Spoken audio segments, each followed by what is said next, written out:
Môre, dit is Woensdag 25 Junie en ons is nou by dag 3 van die 7 feeste van God. En vandag kyk ons na die fees van die eerstelinge. Tot nou toe het ons gesien hoe lewe begin op dag 14, wanneer die bloed kom en dan begrawe word, soos Jesus self. Maar vandag is iets spesiaal, want 3 dae na bevrugting gebeur iets besonders in die moederskoot.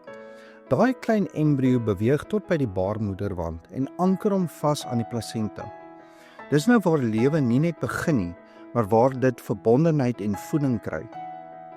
Dis ook die dag wanneer Jesus opgestaan het uit die dood. En kyk wat sê die Bybel in Levitikus 23 vers 10 tot 11.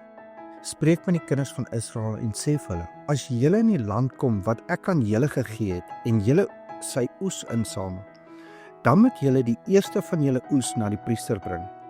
En hy moet die gerf voor die aangesig van die Here beweeg, sodat dit vir julle welgevallig kan wees.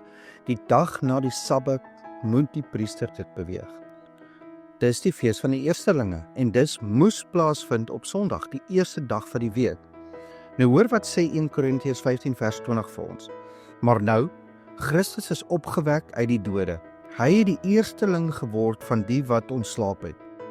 So net soos die embrio vasgroei aan die moeder en begin leef, het Jesus ook opgestaan en vasgeanker die belofte van nuwe lewe vir elkeen van ons. Die Hebreëse woord vir eersteling of begin is reshit. Dis die eerste van 'n oes en Jesus is daardie begin.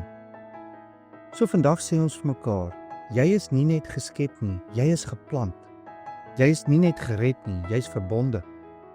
Jy is nie net op die aarde om te bestaan nie, maar om te wortel en vrug te dra.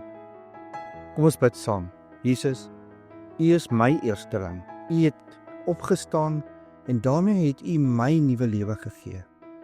Dankie dat U my nie net gered het nie, maar my geplant het om te groei in U. Ek kies om vas te wees in U, om te wortel, sodat U vrug in my kan sien. In Jesus naam. Amen.